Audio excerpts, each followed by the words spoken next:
Without further delay, I would now request Honorable Consul General Dr. K. Shirkar Reddy to deliver the welcome address.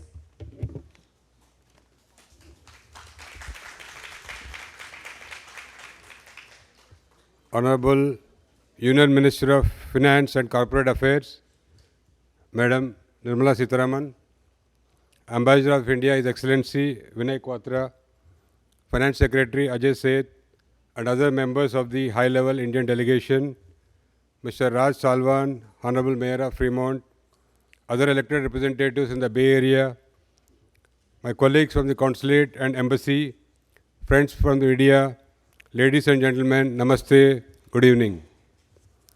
It's a great honor and privilege to welcome the Honorable Finance and Corporate Affairs Minister of India, Srimati Nirmala Sitharaman. Honorable Minister is on a short visit to the Bay Area on her way to the Washington, D.C. to participate in the World Bank Group and International Monetary Fund Spring Meetings 2025. I had the privilege of working under leadership when she was the Minister of Commerce and Industry, and also I had the privilege of welcoming her as the Consul General of India in Ho Chi Minh City in June 2018. So again, ma'am, I would like to convey our gratitude on the behalf of the Indian community in the Bay Area for choosing San Francisco as the first port of call on your official visit and giving me this opportunity. Thank you.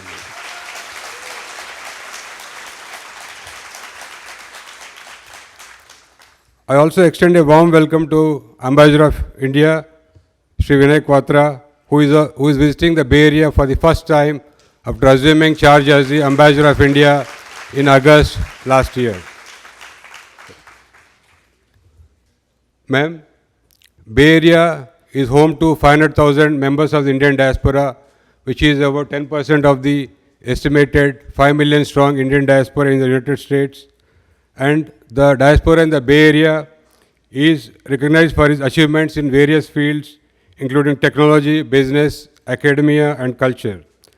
Prominent Indian entrepreneurs and technologists have played a crucial role in the development of Silicon Valley. Companies like Google and Adobe have Indian origin top executives. Indian engineers and professionals have made substantial contributions to the technology industry, working and leading companies and startups. The Bay Area is home to a vibrant Indian startup ecosystem with Indian entrepreneurs launching innovative companies across various sectors. And the contribution of the Indian diaspora to the socio-economic fabric and cultural diversity of the US is widely recognized by the US leadership, especially in California. And I would like to thank the elected representatives from the state of California for coming in large numbers to welcome you, ma'am. As you are aware, Honorable Prime Minister Narendra Modi ji set an ambitious target to make India a developed country by 2047 when India celebrates the 100th year of our independence.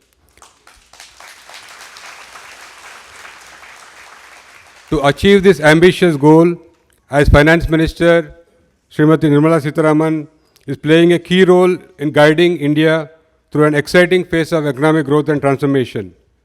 Under her stewardship, India has not only recovered from the challenges posed by the COVID pandemic, but is now the fastest growing large economy in the world.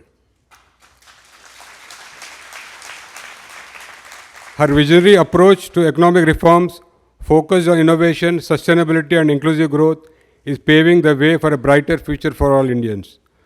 We look forward to hearing the address of Honorable Minister and gaining a deeper understanding on the recent measures taken by the Government of India to make India a developed country by 2047 and also the investment opportunities that lie ahead in India.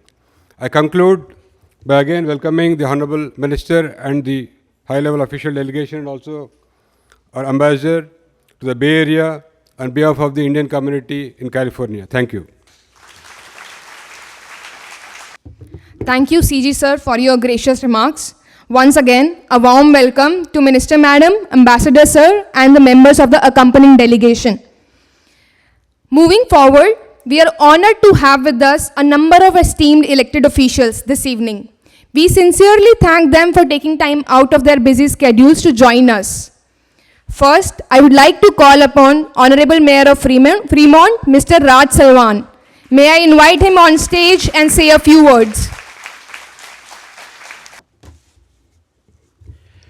Good evening. Namaste, everyone. It's a great honor to be here today to welcome the Honorable Finance Minister, Ms. Nirmala Sitharaman. We appreciate the great work you've done in the economy and the great heights you've taken Indian economy and become a global leader. The city of Fremont is very proud to welcome you here. We are home to tens of thousands of Indian Americans, many of them who are here. And we are so proud that you are here in our city and coming to engage in dialogue and discussion with our community. This is very meaningful to all of us from the city of Fremont as well as our entire leadership. You have done wonderful work in India as a finance minister and our global leader. And in the city of Fremont, we are also a very innovative, very diverse community, and we are the #1 capital for manufacturing in the state of California. We want to continue the relationship. We want to see India grow. We want America to grow, and we want to have a strong partnership between our two countries. And in the city of Fremont, we always welcome collaboration with the Indian government as well as the leadership and technology companies back home. So again, it's a great honor to be here. I welcome you. And thank you, CG Reddy, for facilitating this wonderful occasion, and we look forward to partnering with you. I do have a certificate from the city of Fremont, so if you could please join me just for a moment, and also CG, if you could also join us as well. And,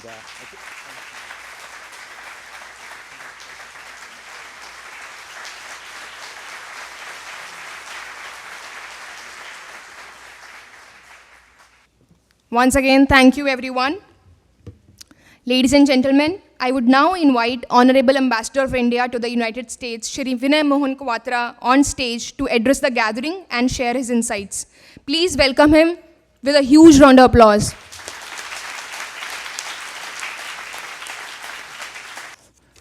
Thank you very much, and namaskar to everybody present here this afternoon. Let me begin, first of all, by commending and congratulating Ms. Tanya for the beautiful rendition of the national anthems of the two countries. Honorable Finance and Corporate Affairs Minister of India, Shrimati Nirmala Sitharaman ji.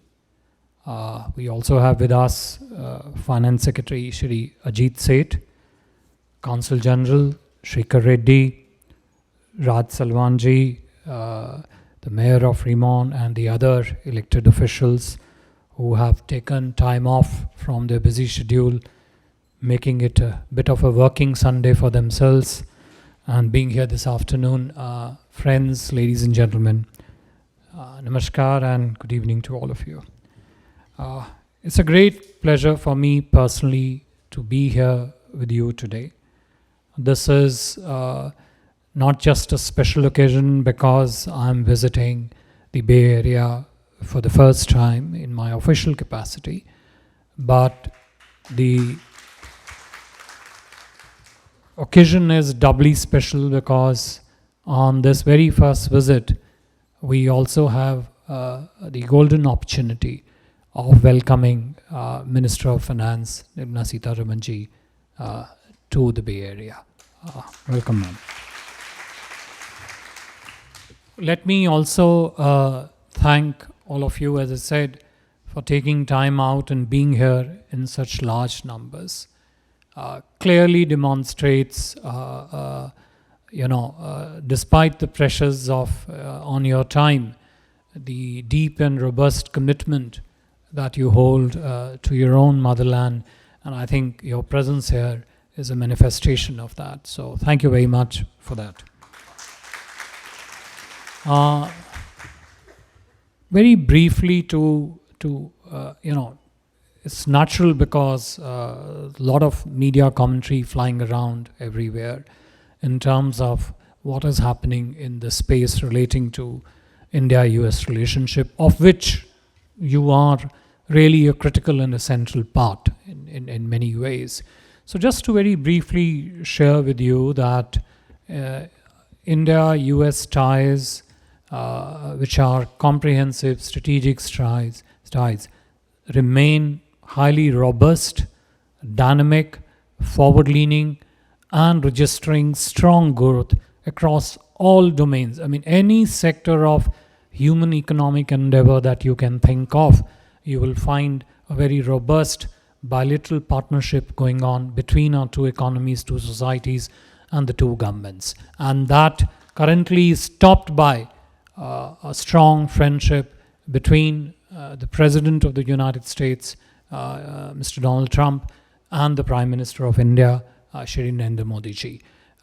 It is driven by the leadership, and under their leadership, the relationship across technology, defense, trade, investment, any aspect of activity you look at has registered very strong and substantial progress. When Prime Minister visited Washington, D.C. on 13th of February, that visit was very significant because we basically came in very early in the new administration, the new presidency. Prime Minister re-established his old connect and friendship with the President. The two systems very early on set up the agenda and charted the course for during the course of not just the next 4 years of the presidency, but also building on the accomplishments of the previous years so that we can move forward with this. And I must mention it very clearly, as I alluded to in the beginning, a central part of this relationship, this comprehensive strategic partnership, is the key role that is played by the people-to-people relationship, of which you are the very central part. You are in many ways a living bridge, a living bond of friendship, of shared values, and of course the economic collaboration between our two countries, which is enhanced, enriched, and progressed by the contributions of our diaspora. You are all, many of you are scientists, brilliant scientists, accomplished entrepreneurs. We have a clear representation of active civic life in which you lead and represent the community. You're good neighbors, acclaimed professionals. So you in many ways manifest the excellence of the Indian diaspora that the world has come to know and recognized. And your achievements are a sense of pride for us. It's a sense of pride for India.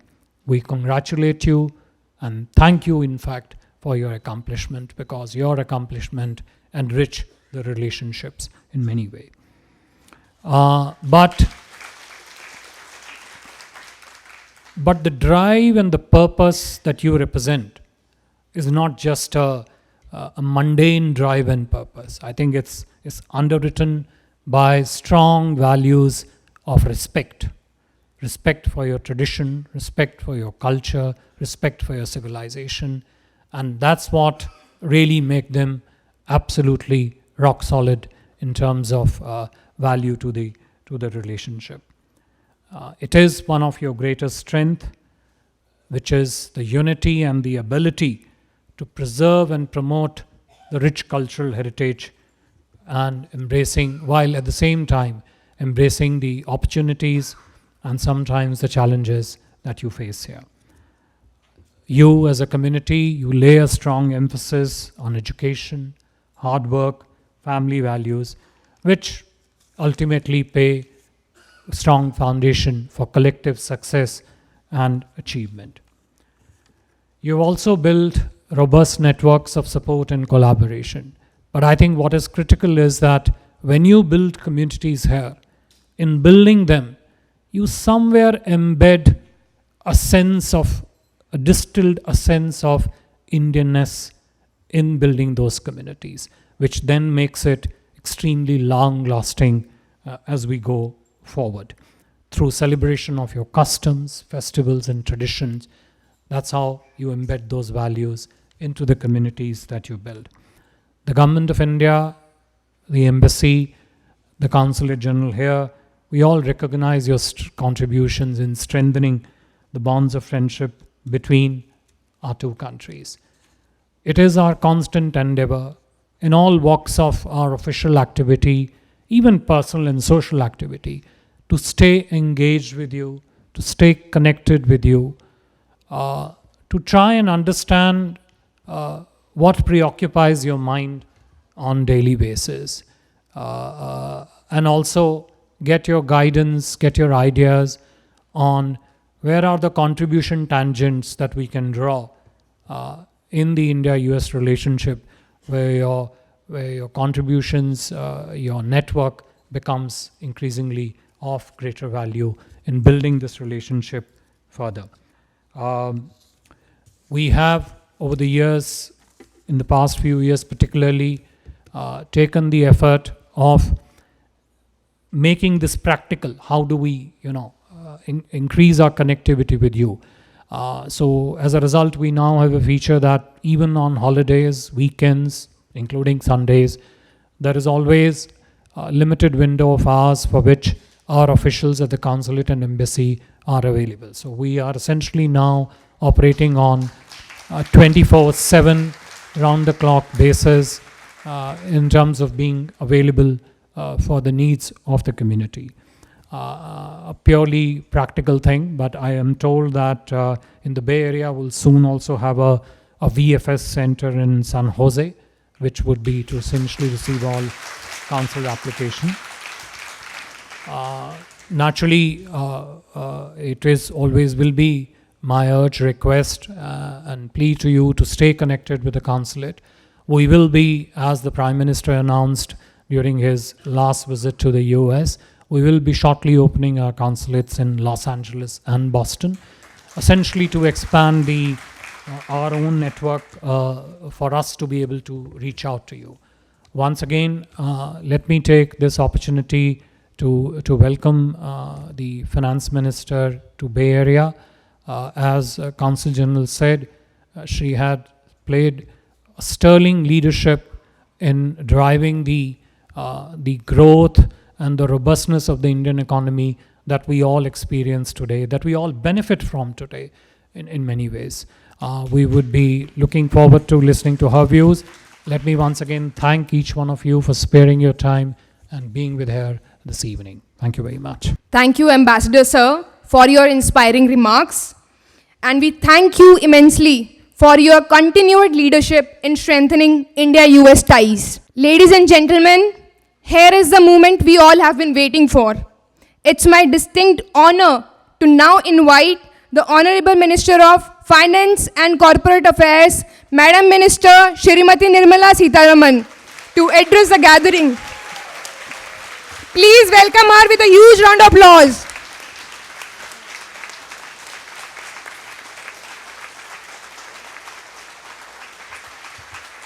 Thank you. Thank you very much. Namaste and good evening. First, let me thank you all for being here on a Sunday evening.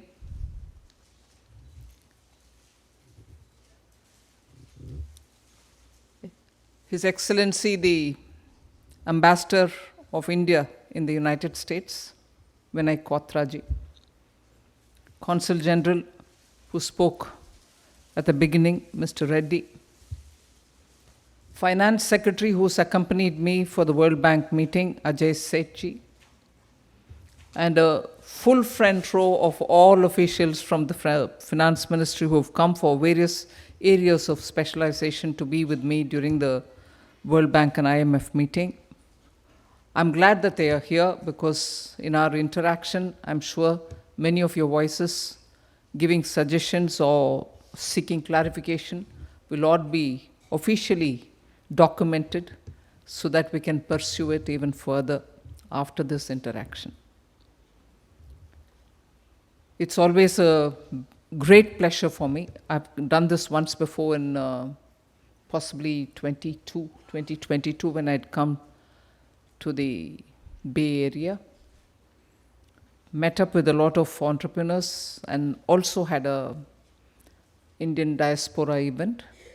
So this is probably the second time, but this is a larger crowd. So I will say what every minister would want to say, and I would say what every Indian would want to say if they were to be here today. It's a place which marks high professionalism, great entrepreneurship, individual effort, and striving for excellence that is not seen anywhere, any part of the world, remarkably by Indians. And that contribution has, in the post-globalization era, shown what if entrepreneurship is given as a important activity, the space for it to function without any obstruction, what it can yield for the entire world, largely our community, the Indian community, but I'm sure there are so many others who have equally contributed to it. So for all those great achievers of this Bay Area, many of whom are here, I would think everyone who's here is part of that great achievement. My first big word of appreciation and thank you to showcase to the world that if there is entrepreneurship, the drive towards achieving excellence, and the effort and determination, wherever you are in this earth, you can showcase your achievements and become that pole star which everyone would want to look up to and say, that's how we should do something here. And so Bengalurus of the world can come about and showcase. So I'm very glad to be here. Motivates me. Sometimes I have a little cold sweat because standing before great achievers, I'm talking about things which probably all of you all already know. But since I need to make an opening with you, I'd like to tell you that the ambassador was right.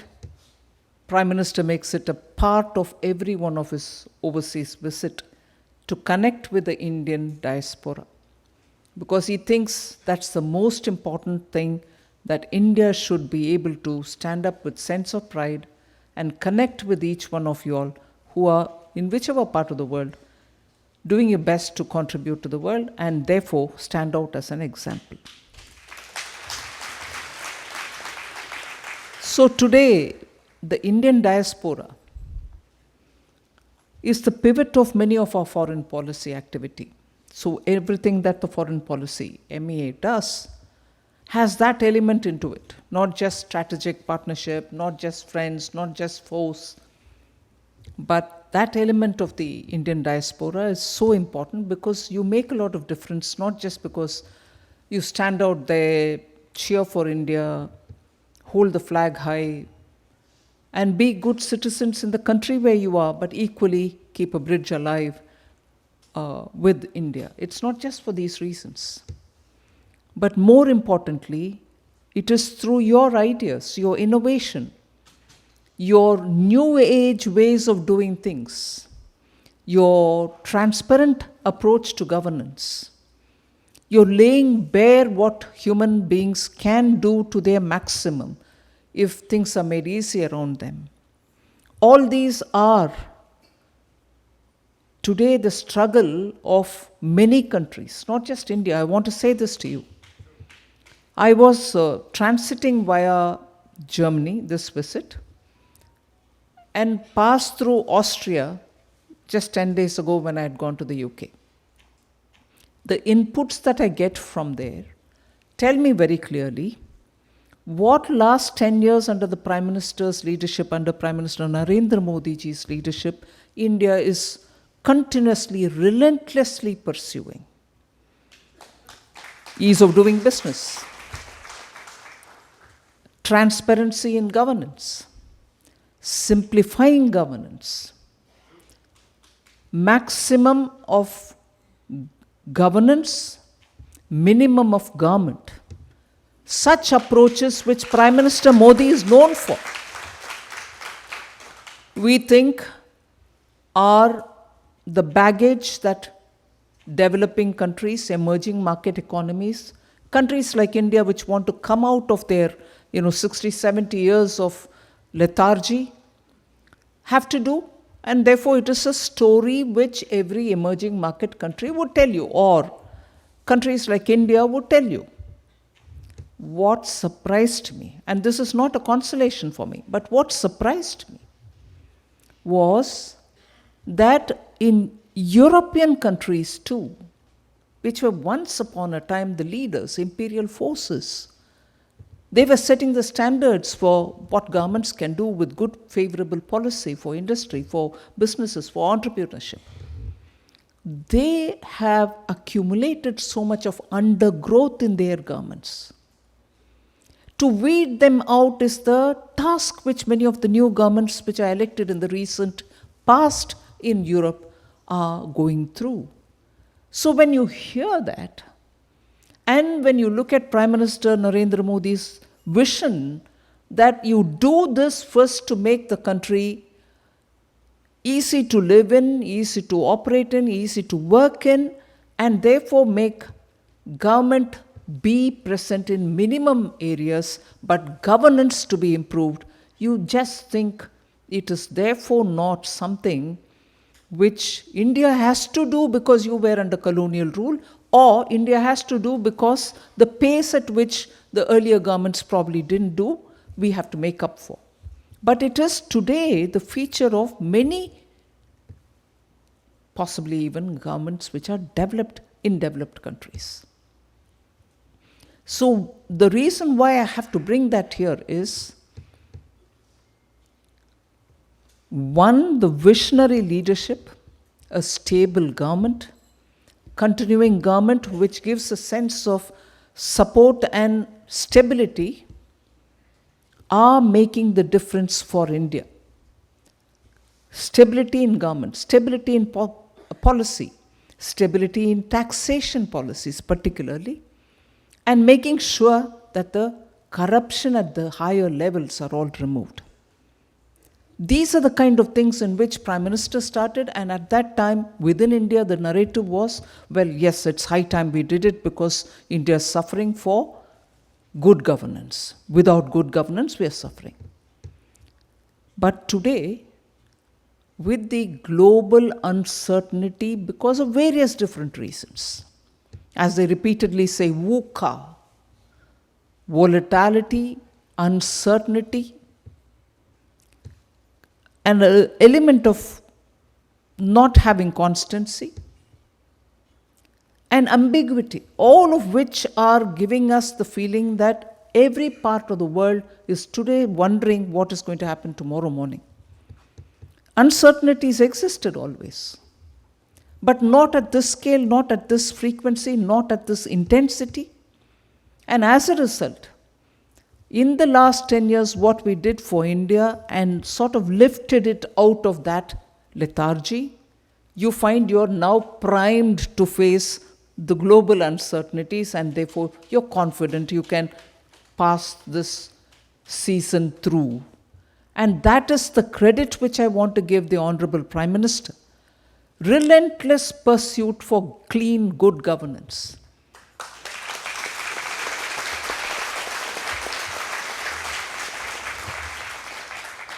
Relentless pursuit to open up every opportunity for India. New technologies, youthful entrepreneurship, skilling, bring in advanced chemistry, which is so required for your large-scale batteries. Look at the commitments for renewable energy. Not just commitments, fulfilling those commitments well in time. And I repeat this everywhere, well in time with your own resources. Global commitments were made.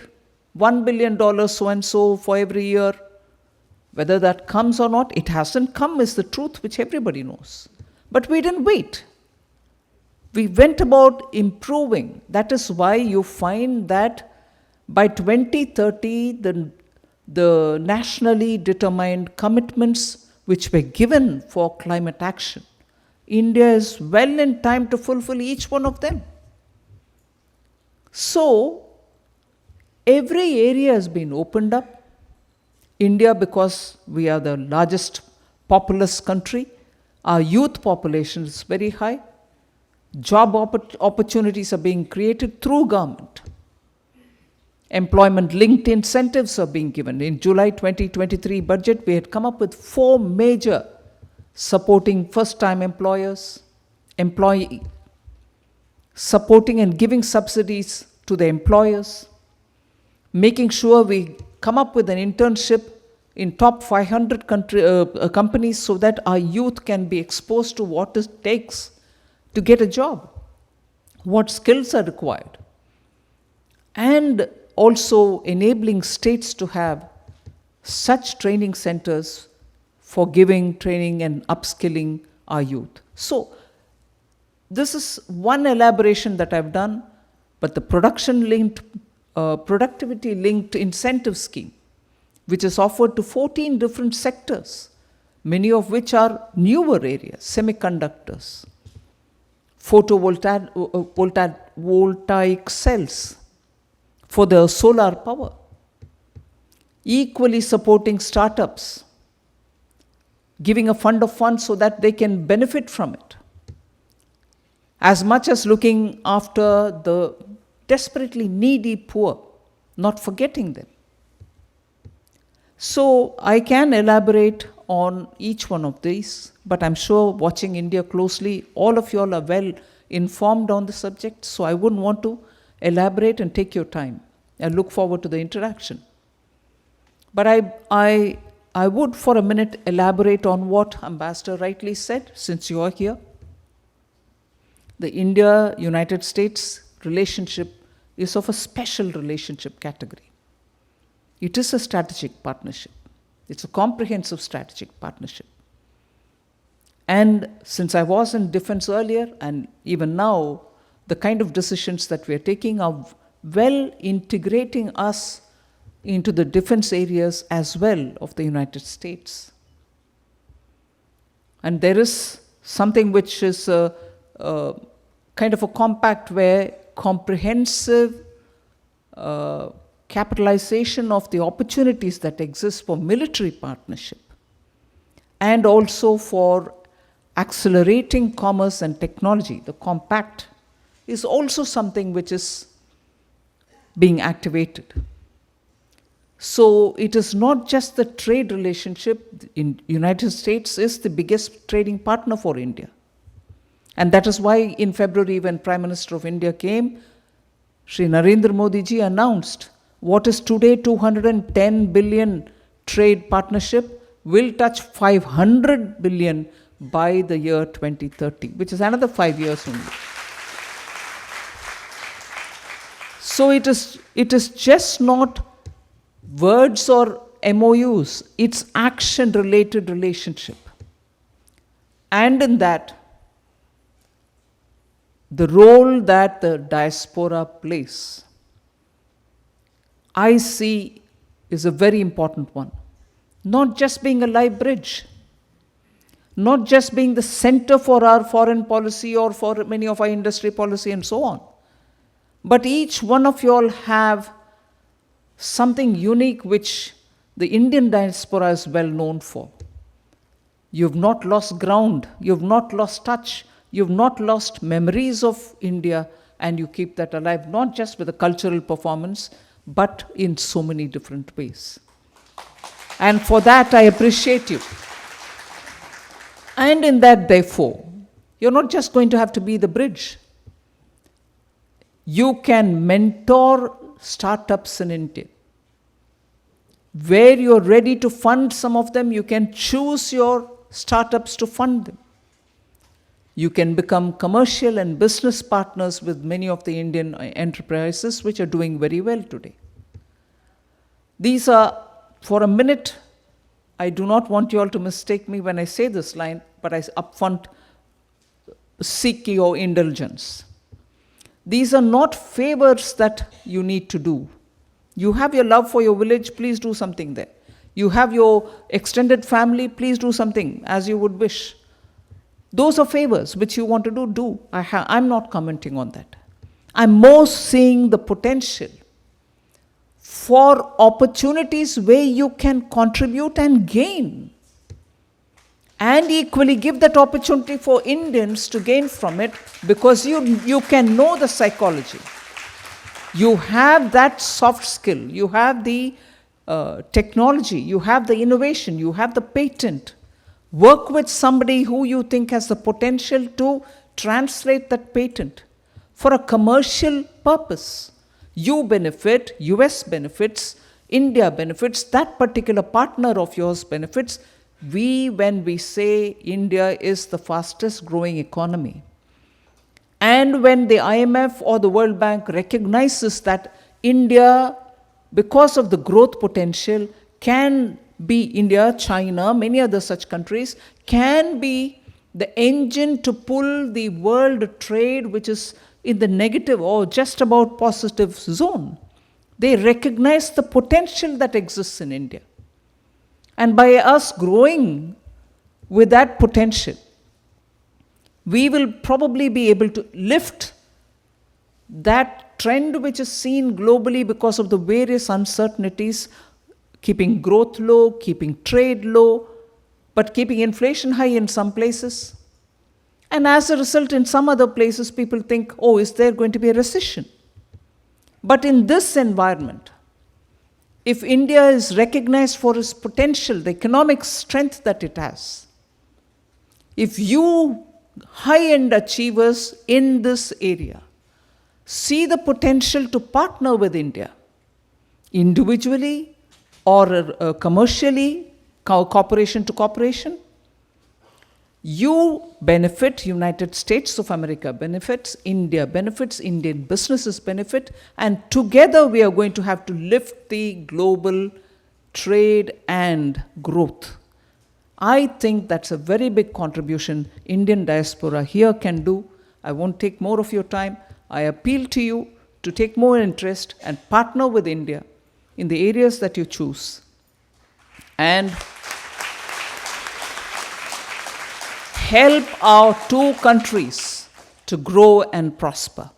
Thank you very much. Thank you, Honorable Minister, for a very wonderful and informative remarks, especially under the visionary leadership of Honorable Prime Minister Narendra Modi ji, how India is progressing to become a developed country by 2047, and the recent measures, especially with regard to improving ease of doing business, and also create ecosystem for innovation, entrepreneurship, and also making India a manufacturing hub through the PLI schemes, and also like improving the ease of living for common citizens through bringing transparency in the government. And he also mentioned how all the Indian diaspora members can become a partners in India growth, and also they can benefit, and also the US can benefit, and also it is a win-win situation for all of us. Ma'am, with your permission, I would like to take few questions. So today, this event we are doing with support from a large number of Indian diaspora organizations.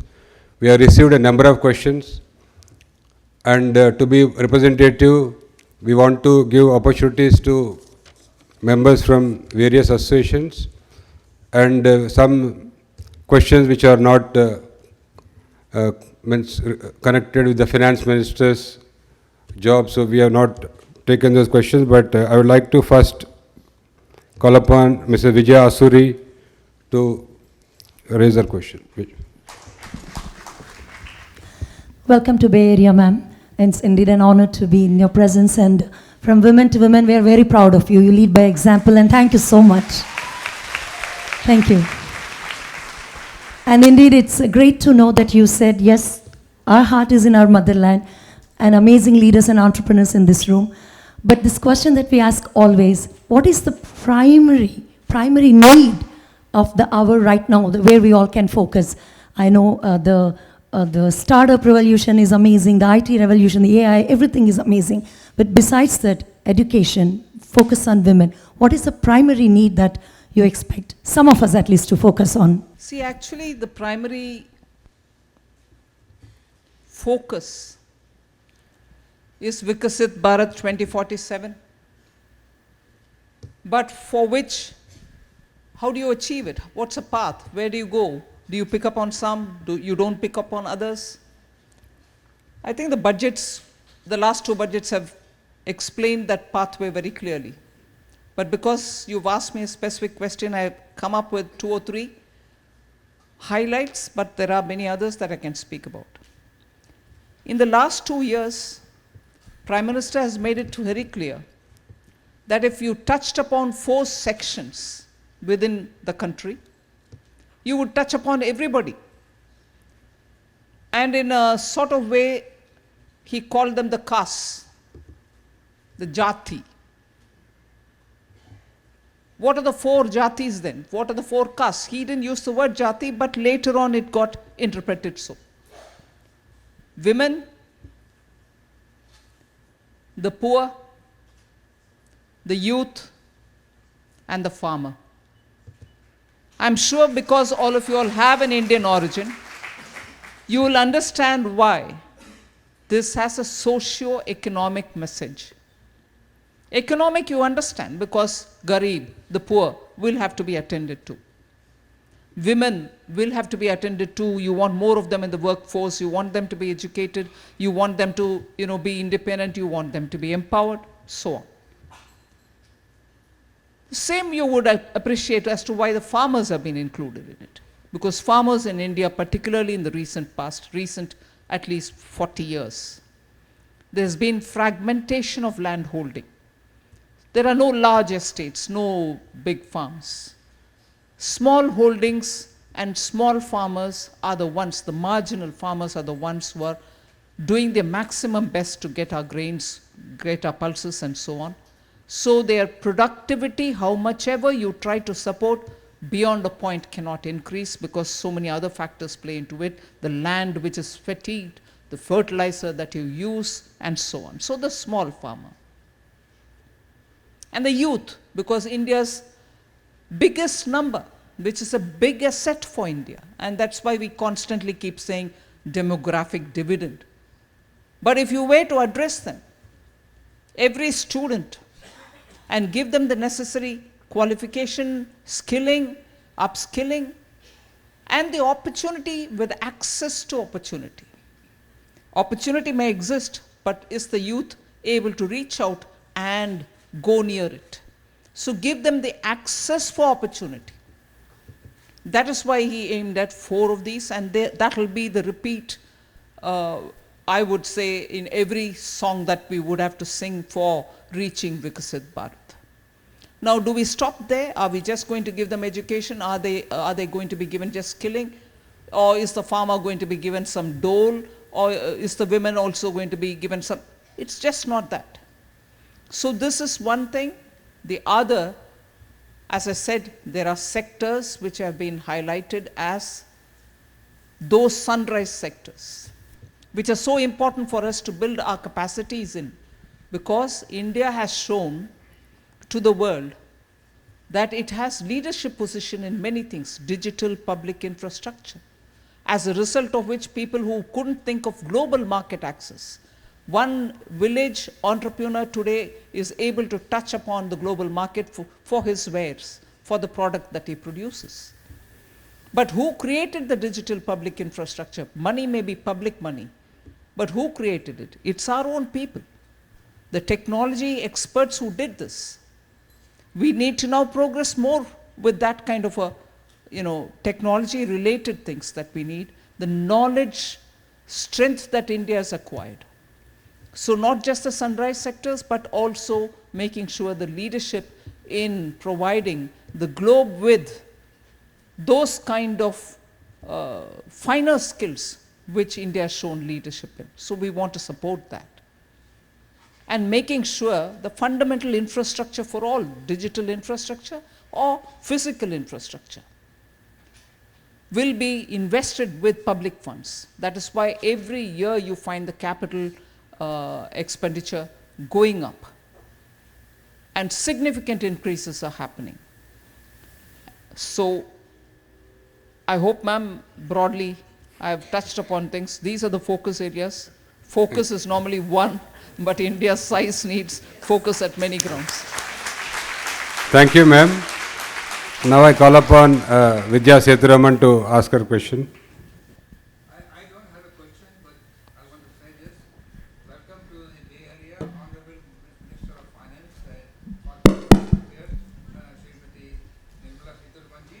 But I would make a comment that what you just said about connecting with all of us over here, but that's what we have been doing through our Festival of Globe, FIA, Fremont Hindu Temple, American for Hindus, all these associations and PAC and political action committees, they connect to the people, and that's how we support these politicians here and others, as well as we connect culturally through the Festival of India and Parade, which is going to happen this time, is the 33rd,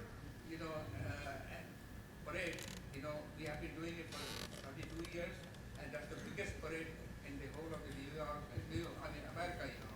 So what you just said, we are trying to do that in our own way. Thank you very much. Thank you, Verma ji.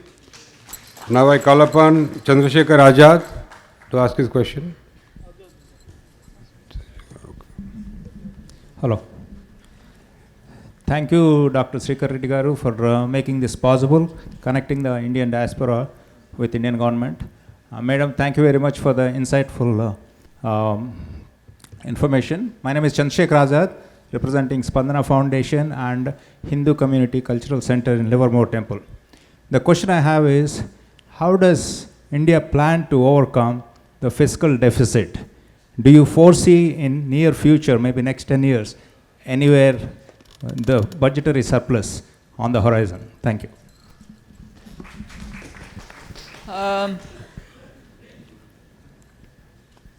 I don't know if you take interest in reading India's budget statements. They are long sometimes. But in the last few years, we've made some attempt to shorten it. But at least that part which pertains to fiscal deficit is normally, you don't have to search it all over the budget, it's at the tail end. So it'll be easy to go searching for it. You'll get it readily. It was during COVID, when because of the lockdown, the deficit actually rocketed up. And even immediately after that, we came up in 2021 with a clear signal as to how we want to manage our deficit. We gave ourselves year-by-year target and said by the year 2026, our fiscal deficit will come well below 4.5.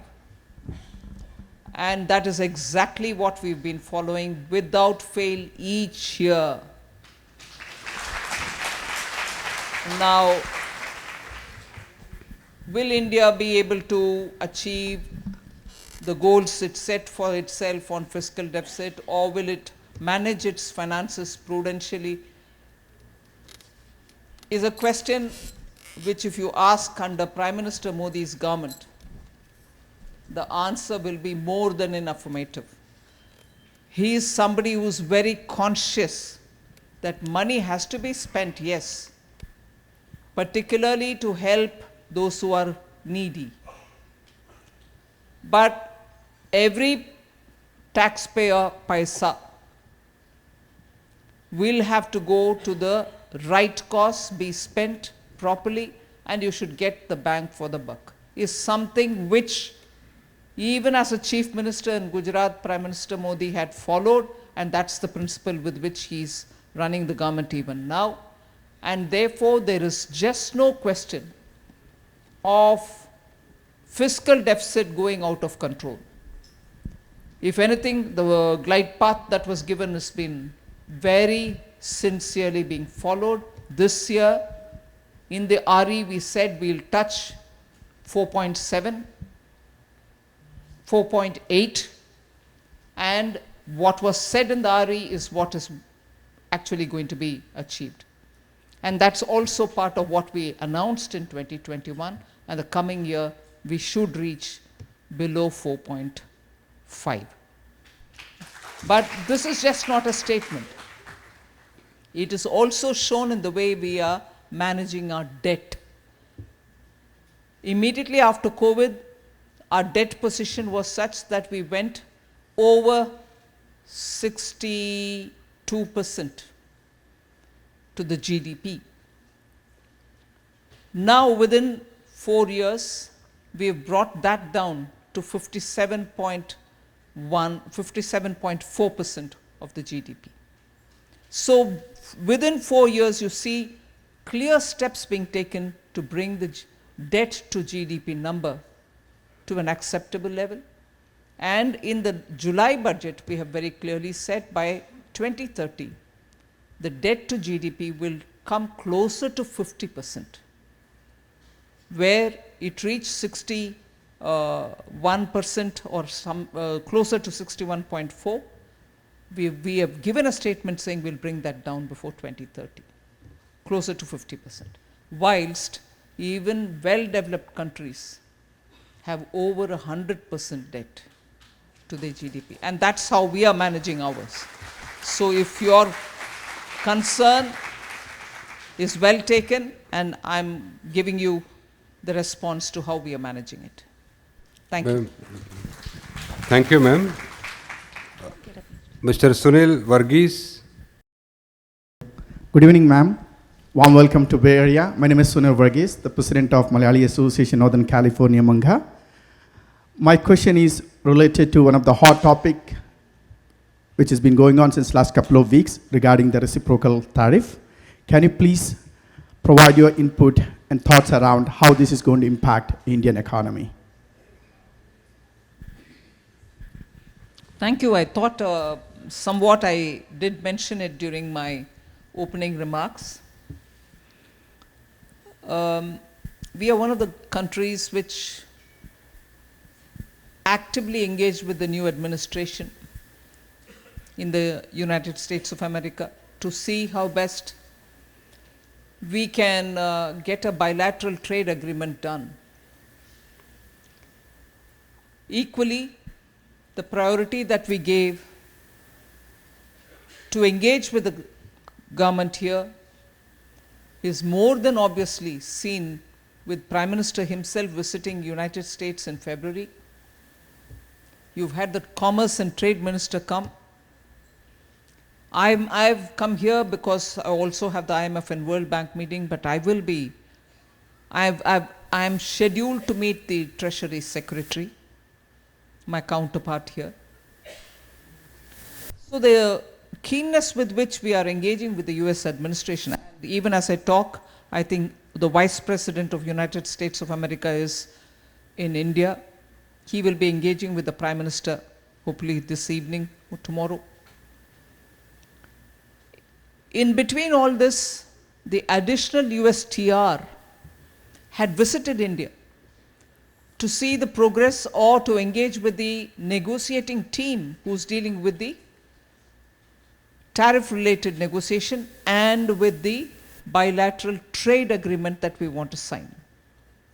In fact, the progress of the agreement or the trade agreement that we are working on, at least a first tranche is something which we hope to conclude positively by the fall this year.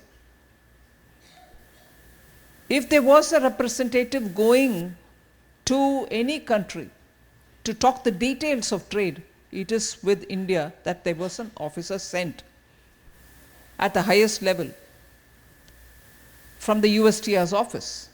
Yes, subsequently you've had the Treasury Secretary himself engaging with the Japanese team have come here and so on.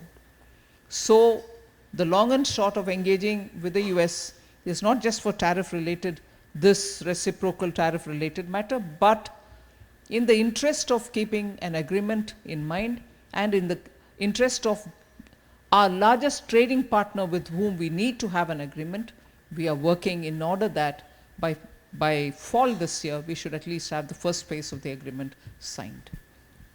So that's how we are. Thank you, ma'am. With your permission, we'll take a last question, ma'am. Leban Matthew. Madam, welcome to Bay Area. My question is, how does current budget allocation help India achieve future world leadership goals?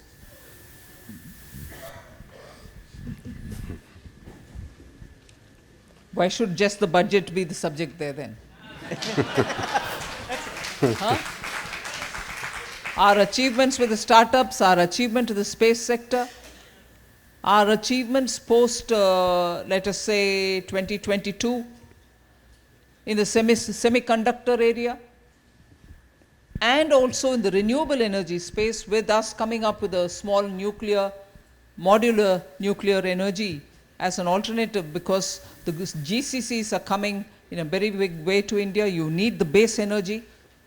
So there are so many different ways, and also for that matter, in the World Bank, the knowledge partnership that countries want to have. World Bank is the repository of various kinds of best practices in various socio-economic sphere in finance. We are also hoping that with the World Bank, we will be able to show India's achievements in the digital public infrastructure space, in renewable energy space, in skilling and job creation, particularly for AI-related matters. So, not just the budget. There are ever so many ways in which we can engage with the world and show leadership. Thank you, ma'am.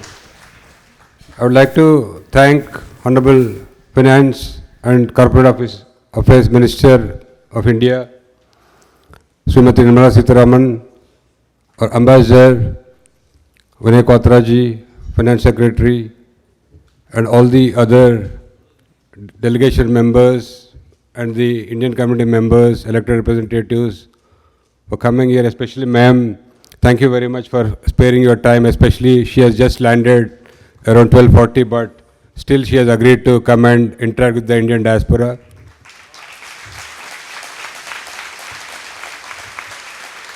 I would also like to thank Heartfulness Institute for partnering with us, especially by providing this wonderful hall and also supporting us. I will call the Heartfulness Institute team to come and felicitate the Honorable Minister.